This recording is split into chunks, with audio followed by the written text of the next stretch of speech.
गौतम बुद्ध नगर Lok Sabha seat से कांग्रेस के उम्मीदवार रमेश चंद्र तोमर बीजेपी में शामिल हो गए हैं। कल मीडिया में खबर आने के बाद उन्होंने इनकार किया था और आज वो शामिल हो गए हैं। कल वो अलग ही तरह के सुर में थे और आज इस बात को पुख्ता कर रहे हैं कि वो बीजेपी में शामिल हो गए हैं। गौतम बुद्ध नगर सीट पर कांग्रेस से बाहर हो गए हैं। एबीपी न्यूज संवाददाता विकास भदौरिया का रुख करते हैं। विकास, कल तो नाराज हो रहे थे वो कि ये खबरें कैसे आ सकती हैं, मैं बीजेपी में शामिल नहीं हो सकता हूं, लेकिन आज वो बीजेपी में शामिल हो रहे हैं।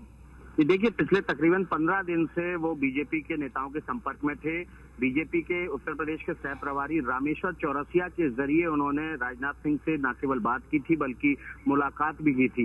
इसके बाद रामेश्वर चौरसिया बनारस भी गए थे अमित शाह से इस बारे में पूरी बातचीत करने के लिए, और कल देर रात तक आरएसएस और बीजेपी के तमाम नेताओं की बैठक भी हुई थी रमेश चंद्र तोमर के बीजेपी में शामिल करने को लेकर। देर रात हाँ हो गई थी। जिस वक्त हमने ये खबर चलाई थी एबीपी न्यूज पर, उस वक्त तक कोई कमिटमेंट नहीं हुआ था रमेश चंद्र तोमर को। वो चाहते थे कि अगर महेश शर्मा नोएडा सीट से जीते आए तो उसके बाद उनकी जो विधानसभा सीट खाली होगी वहां से उनको चुनाव लड़ाया जाए। और यही वजह थी जब एबीपी न्यूज ने कल रात ये खबर दिखाई तो रमेश चंद्र तोमर ने तुरंत खंडन कर दिया था, क्योंकि पार्टी की तरफ से उनको कोई कमिटमेंट नहीं मिला था। रमेश चंद्र तोमर दूसरे कांग्रेस के ऐसे कैंडिडेट हैं जिनको टिकट मिलने के बाद उन्होंने पार्टी छोड़ी है। इससे पहले मध्य प्रदेश के भिंड के लोकसभा क्षेत्र के जो कैंडिडेट थे भागीरथ, उन्होंने कांग्रेस का टिकट लौटा दिया था और बीजेपी में शामिल हो गए थे। रमेश चंद्र तोमर के बीजेपी में शामिल होने से गाजियाबाद सीट पर बीजेपी को फायदा होगा। वीके सिंह को इसका सीधा फायदा होगा, क्योंकि गाजियाबाद जिले में कई गांव तोमरों के ऐसे हैं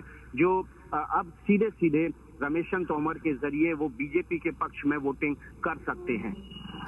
गौतम बुद्ध नगर सीट से 4 बार कांग्रेस के सांसद पहले रह चुके हैं रमेश तोमर। अब उन्होंने कांग्रेस छोड़ दी है और अब वो बीजेपी में शामिल हो गए हैं। कल इस बात से इनकार कर रहे थे कि वो बीजेपी में शामिल नहीं हुए हैं, मीडिया पर नाराज हो रहे थे, लेकिन अब कांग्रेस चुनाव से बाहर हो गई है। गौतम बुद्ध नगर सीट पर 4 बार कांग्रेस के सांसद रमेश तोमर हालांकि रह चुके हैं, लेकिन अब वो बीजेपी में शामिल हुए हैं। लेकिन ईवीएम पर इनका नाम और इनका सिंबल अभी भी बना रहेगा, क्योंकि अब ये नाम वापस नहीं ले सकते हैं। जो तारीख होती है नाम वापस लेने की वो निकल चुकी है, तो अब इनका नाम और सिंबल वही रहेगा, लेकिन औपचारिक तौर पर ये बीजेपी में शामिल हो गए हैं। गौतम बुद्ध नगर से कांग्रेस के उम्मीदवार थे, अब बीजेपी में शामिल हो गए हैं और 4 बार कांग्रेस से सांसद रह चुके हैं। विकास भदौरिया लगातार हमारे साथ जुड़ चुके हैं। कांग्रेस के साथ ये रह चुके हैं और 4 बार सांसद भी रहे हैं। कांग्रेस से क्यों अलग हुए हैं, ये बीजेपी में क्यों शामिल हुए? ये देखिए, मैं आपको बता दूं, कांग्रेस से 4 बार सांसद नहीं रहे हैं, बल्कि बीजेपी की हापुड़ लोकसभा कॉन्स्टिट्यूंसी से 4 बार सांसद रहे हैं। 91 में पहली बार सांसद बने थे राम मंदिर आंदोलन के बाद, और उसके बाद 96 में ये चुनाव जीते थे, 98 में चुनाव जीते थे और 1999 में चुनाव जीते थे। 2004 में इनका टिकट गाजियाबाद लोकसभा क्षेत्र से काट दिया गया था। इसके बाद ये लगातार बीजेपी में बने हुए थे, लेकिन इस बार भी इन्होंने गाजियाबाद से टिकट मांगा था। जब पार्टी ने फिर से टिकट इनको नहीं दिया, तब इन्होंने इसी साल कांग्रेस ज्वाइन की थी और कांग्रेस ने इनको गौतम बुद्ध नगर से अपना उम्मीदवार बनाया था। लेकिन 2 महीने से भी कम वक्त में ये वापस अपने घर लौट आए और बीजेपी फिर से ज्वाइन कर ली।